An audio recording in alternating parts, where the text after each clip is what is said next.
सोहनपुर गांव में रामलाल नाम का एक लकड़हारा रहता था। वो अपनी जीविका चलाने के लिए गांव के पास के ही जंगल से रोज लकड़ियां चुनता और उन्हें बेचकर कुछ पैसे कमा लेता था।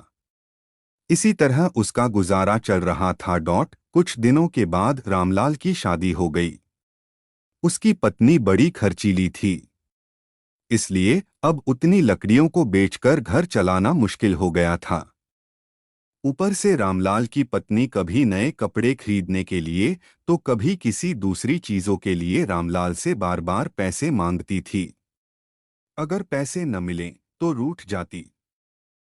रामलाल अपनी पत्नी से बहुत प्यार करता था, इसलिए उसकी नाराजगी वो बर्दाश्त नहीं कर पाता था।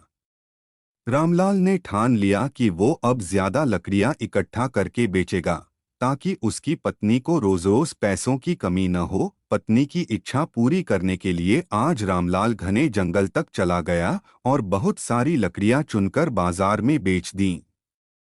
ज्यादा लकड़ियों के ज्यादा पैसे मिले तो खुश होकर रामलाल ने सारे पैसे अपनी पत्नी को दे दिए। अब रोज रामलाल ऐसा ही करने लगा। देखते ही देखते उसके मन में लालच इतना बढ़ गया कि उसने धीरे धीरे पेड़ काटना भी शुरू कर दिया। पेड़ काटने से और ज्यादा लकड़ियां हो जाती थीं और उसे अधिक दाम मिलने लगे। लकड़हारा हर हफ्ते एक पेड़ काटता और लकड़ियां बेचकर मिलने वाले पैसों से अपनी पत्नी के शौक पूरे करता। अब पैसे ज्यादा आ रहे थे तो घर भी अच्छे से चल रहा था।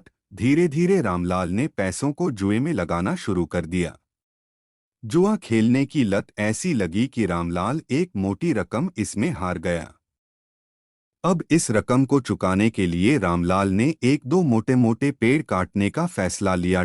जैसे ही रामलाल ने जंगल में जाकर अपनी कुल्हाड़ी को एक बड़े से पेड़ पर चलाने की कोशिश की तो उस पर पेड़ की टहनी ने हमला कर दिया। रामलाल चौंक गया। फिर उसे पेड़ की एक टहनी ने लपेट लिया। रामलाल कुछ समझ नहीं पाया कि यह सब क्या हो रहा है। तभी पेड़ से आवाज आई, मूर्ख, तू अपने लालच के चक्कर में मुझे काट रहा है। तू सारे पैसे जुए में लुटा देता है और फिर पैसे लौटाने के लिए पेड़ काटने आ जाता है। तुझे पता है कि पेड़ कितने कीमती होते हैं। हमारे अंदर भी जान बसती है और हम तुम इंसानों को जीने के लिए हवा, धूप में छाया और भूख को शांत करने के लिए फल देते हैं। लेकिन तू अपने स्वार्थ के लिए हमें ही काट रहा है।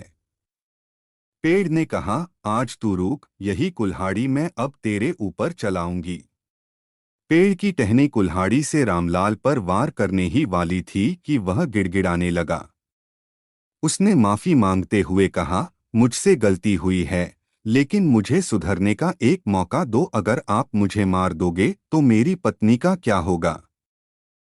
वो अकेली पड़ जाएगी। आज से मैं किसी पेड़ को नहीं काटूंगा, यह प्रण लेता हूं।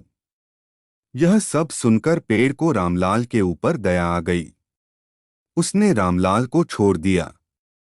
छूटते ही रामलाल भागकर अपने घर गया और पैसों के लालच में न आने का संकल्प ले लिया।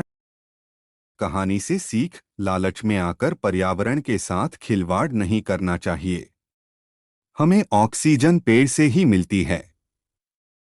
इन्हें काटकर हम खुद अपने जीवन में संकट को ला रहे हैं।